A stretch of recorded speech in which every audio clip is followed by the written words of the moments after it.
दोस्तों, आज मैं आप लोगों से अपनी कोई भी बात करने के लिए नहीं आया हूं। आज मैं आप लोगों के सामने आया हूं, एक महान लेखक हैं, उनकी किताब के बारे में आपको बताने के लिए। वो किताब है ये, आप इसका नाम देख ही सकते हैं, सोचो और अमीर हो जाओ। लेखक का नाम है नेपोलियन हिल। दोस्तों, इस किताब में ये समझाया गया है, पहले मैं आपको इस किताब की थोड़ी सी तारीफ कर दूं। वैसे तो किताब बहुत ज्यादा तारीफ के काबिल है, लेकिन मेरे पास बहुत लिमिटेड है इसकी तारीफ करने के लिए। ये किताब नहीं, ये ग्रंथ है।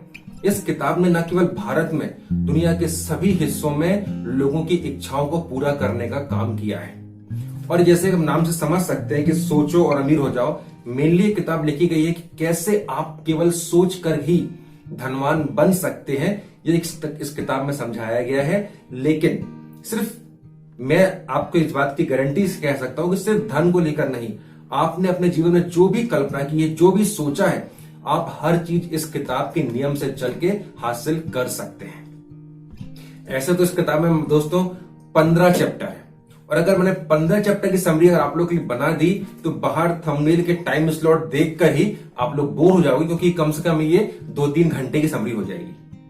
इसलिए मैं इस किताब के पार्ट्स में समरी बना रहा हूं। फिर जैसा कि आप लोग का इंटरेस्ट होगा, जैसा आप लोग का रुझान आएगा, अगर आप लोग को इस किताब से सीखने में मजा आएगा, आप लोग अच्छे अच्छे कमेंट्स करके अपने लाइक से बताएंगे, फिर मैं आगे के पार्ट्स की समरी आप लोगों के लिए लेकर आऊंगा।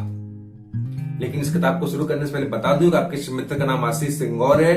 I am motivational speaker, business coach and life coach. सबसे पहले मैं आपका खास मित्र हूं। दोस्तों, इस किताब के पहले चैप्टर में 2 बड़े एग्जाम्पल दिए गए हैं। ये किताब शुरुआत करती है इस बात को लेकर, ये समझाती है कि हम जो भी चीज हासिल करते हैं, हम जो भी अपनी लाइफ में हासिल करते हैं, हम सिर्फ धन की बात करें, हम अपनी लाइफ में जितना भी धन हासिल करना चाहते हैं, वो पहले विचार हमारे दिमाग में आता है, इच्छा हमारे दिमाग में आती है। और इस इच्छा को, इस विचार को, ये केवल एक इच्छा है, विचार नहीं है, ये एक फिजिकल वस्तु है। जी हाँ, ये एक फिजिकल वस्तु है जिसको आप पहले अपने दिमाग में विचार लाते हो, इच्छा को लाते हो, फिर उसको एक दृढ़ संकल्प के साथ, एक पूरी प्रोसेस के साथ आप उसको फिजिकल वर्ल्ड में कन्वर्ट कर देते हो।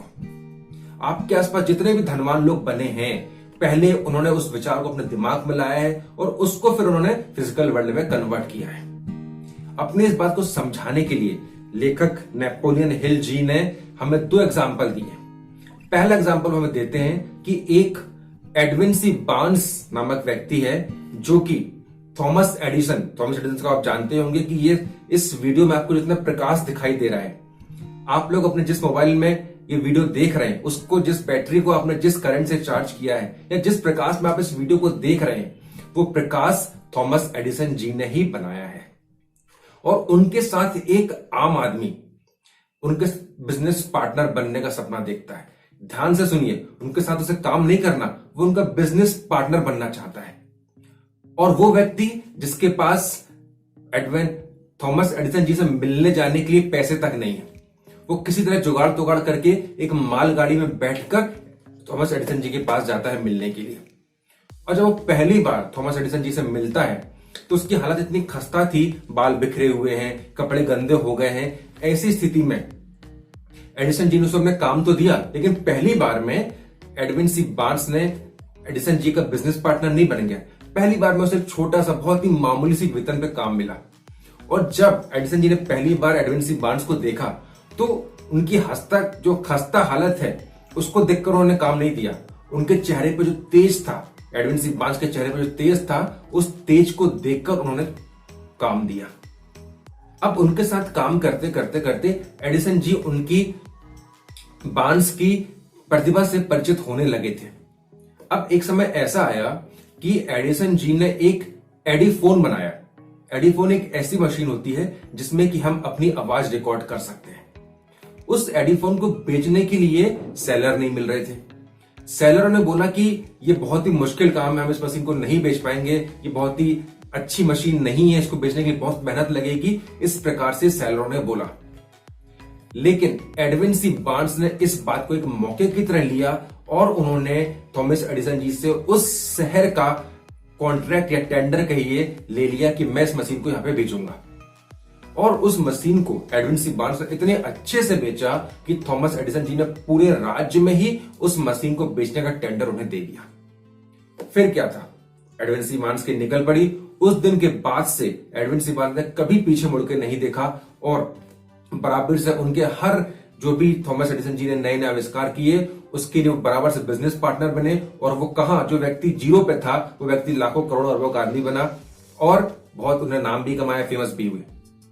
एक बार कहीं एडिसन जी ने इंटरव्यू में कहा था कि जब मैं पहली बार एडविन सी बार्न्स से मिला था तो उसको देखकर तो ऐसा बिल्कुल भी नहीं लगता था कि इसको कुछ काम दिया जा सकता है, कुछ कर सकता है, लेकिन जो उसके विचार थे उस विचारों में वो शक्ति थी जिससे मैं प्रभावित हुआ और मैंने उसको अपने यहां काम पर रखा। तो इस बात से आप समझ सकते हैं कि एडविन सी बार्न्स जिनके पास कुछ भी नहीं था, उनसे मिलने जाने के लिए पैसे तक नहीं थे, उन्होंने पहले अपने दिमाग में दृढ़ संकल्प किया कि मुझे एडिसन जी के साथ मिलना है, उनके साथ बिजनेस पार्टनर बनना है और वो सारी उनके दिमाग में विचार थे उसको उन्हें फिजिकल वर्ल्ड में कन्वर्ट किया और वो काम कर पाए जो वो हासिल करना चाहते थे। अब दूसरा एग्जांपल है एक आर्यो डार्बी और उनके अंकल। एक समय जब सोने की खोज बहुत ज्यादा चल रही थी, हर कोई सोने की खोज करने के बारे में सोच रहा था, उन्होंने भी सोचा कि हम चल के सोने की खदान लेते हैं और सोने की खोज करते हैं। जब आर्यो डार्बी और उनके अंकल सोने की खुदाई कर रहे थे तो शुरुआती रुझान उन्हें बहुत अच्छे मिल रहे थे। सोने की चमक, जो सोने के पानी की चमक होती है, वो देख देख के उन्हें बहुत मोटिवेशन मिल रहा था कि हाँ अंदर सोना है, अंदर सोना है, अंदर सोना है। वो खुदाई कर रहे थे। अब क्योंकि उनको ऐसा पक्का यकीन हो गया था कि अंदर सोना है, उसके लिए उन्होंने क्या किया, उन्होंने डिसाइड किया कि हम वापस फिर से आएंगे, अपने फैमिली अपने फ्रेंड्स सब कुछ पैसे उधार लेंगे और जो बड़ी मशीनरीज की जरूरत थी जिसके द्वारा ही आगे की खुदाई हो सकती थी वो मशीनरी उन्होंने लिया और फिर उन्होंने खुदाई करना शुरू कर दिया। और जैसे जैसे वो खुदाई कर रहे थे उनको आगे पानी की चमक जैसे जैसे दिख रही थी उनको और मोटिवेशन मिल रहा था, वो खुदाई करते गए। लेकिन एक समय ऐसा आया माय डियर फ्रेंड कि जब वो सोने की चमक दिखना बंद हो गई जी। अब उसके बाद उन्होंने और खुदाई करी, लेकिन वो बिल्कुल मायूस हो गए क्योंकि आगे सोने की कोई भी झलक दिखाई नहीं दे रही थी। फिर क्या था, उन्होंने डिसाइड किया कि यार हमसे और नहीं हो पाएगा, हम ये सब मशीन बेच के चलते वापस। और उन्होंने सारे इंस्ट्रूमेंट्स एक कबाड़ी को औने पौने दाम पर बेच के चले गए। लेकिन वो कबाड़ी सिर्फ कबाड़ी नहीं था, वो इंटेलिजेंट कबाड़ी था। उस कबाड़ी को एक बात पता थी कि किसी भी फैसले पर पहुंचने से पहले हमें उस फील्ड के एक्सपर्ट से जरूर राय लेनी चाहिए।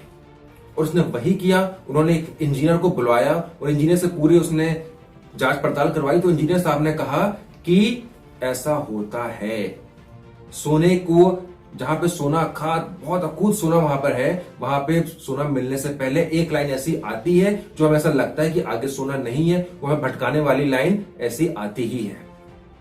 आप इसके नीचे खुदाई करो, आपको सोना मिलेगा। और उस कबाड़ी वाले ने थोड़ा सा और खुदाई करवाई और आपको इतना सोना मिला कि वो लाखों करोड़ों में खेलने लगा। जब ये बात आर्यो डार्बी को मालूम चली कि यार थोड़े से हम सफलता से केवल एक कदम दूर थे, अगर हम सफलता से तो थोड़े और प्रयास कर लेते तो हम भी आज बहुत सारा सोना कमा सकते थे। लेकिन उन्होंने अपनी सीख को बहुत ही अच्छे से यूज किया और इस सीख को उन्होंने यूज किया लाइफ इंश्योरेंस के बिजनेस में। जी हाँ, लाइफ इंश्योरेंस के बिजनेस में जब भी वो किसी को अपना प्रेजेंटेशन देने चाहते और व्यक्ति उन्हें मना कर देता तो उनके दिमाग में केवल एक ही बात आती कि मैं सोने से केवल एक कदम दूर रह गया था। और फिर पूरे मन से प्रयास करते, उनको और अच्छे से पॉलिसी के बारे में समझाते और वो उनको जोड़ ही लेते। इस प्रकार आर्यो डार्बी ने उस साल रिकॉर्ड पॉलिसी बेची और पॉलिसी बेचकर वो सोने की जितना सोने का उनके पास धन मिलता उससे 2 गुना 3 गुना धन उन्हें हासिल कर लिया। अब हमें ये सीख ये सिखाती है माय डियर फ्रेंड कि आपकी लाइफ में भी ऐसा होता है कि हम लोग सफलता से एक कदम दूर, जब हमें ऐसा कभी लगता है कि यार हमसे नहीं हो पाएगा, हम नहीं कर पाएंगे, फ्रस्ट्रेशन होने लगता है, वहां पे हम लोग छोड़ देते हैं। बहुत सारे ऐसे लोग होते हैं जब वहां से सफलता के एक कदम दूर जहां पे निराशा उनके मन में आ जाती है वहां से वो छोड़ के चले जाते हैं। लेकिन जो व्यक्ति छोड़ के नहीं जाते, जिन्हें पता है कि नहीं हमें एक प्रयास और करना है, उनके पास ढेरों सारी संपत्ति सोना होता है। इस सेकंड पार्ट में आप लोग सोच रहे होंगे कि यहाँ पे सोचने वाला क्या काम था, सोच के वो क्या मिला। माय डियर फ्रेंड, सोच के उन्होंने प्रयास किया, सोच के उस सोने की खुदाई करने का वो हासिल कर भी लेते। ठीक है, उन्हें वो सोने भले नहीं मिला, लेकिन जो ज्ञान मिला उसका आर्यो डार्बी ने पूरा फायदा उठाया। आई होप आज का वीडियो आप लोग को जरूर मोटिवेट करेगा। धन का पहला स्टेप आप लोग जरूर समझे होंगे और धन कैसे हासिल करना आपको जरूर ये बात समझ में भी आई होगी। आगे का वीडियो आपको, अगर आगे के मोटिवेशन, आगे के इस किताब की चैप्टर अगर आपको चाहिए हो तो मुझे कमेंट करके जरूर बताइएगा। आपके लाइक्स, आपके कमेंट से ही मुझे इस वीडियो के, इस किताब के अगले वीडियो बनाने में मेरी पूरी मदद होगी। मैं आप लोग से ये कहना चाहता हूं माय डियर फ्रेंड कि अभी तक अगर आप लोगों ने चैनल को सब्सक्राइब नहीं किया है तो नीचे लगे सब्सक्राइब के बटन को दबाकर उसे लाल से काला कर दीजिए और बगल में जो घंटी वाली बटन है उसको दबा दीजिए, ताकि वो जब मैं आप लोग के लिए नया वीडियो अपलोड करूंगा वो घंटी बज के आपको अलर्ट कर देगी कि अगला वीडियो आ गया है, जिसको हमें अपनी रियल लाइफ में अप्लाई करना है और धन हासिल करना है। Thank you for watching my dear friend.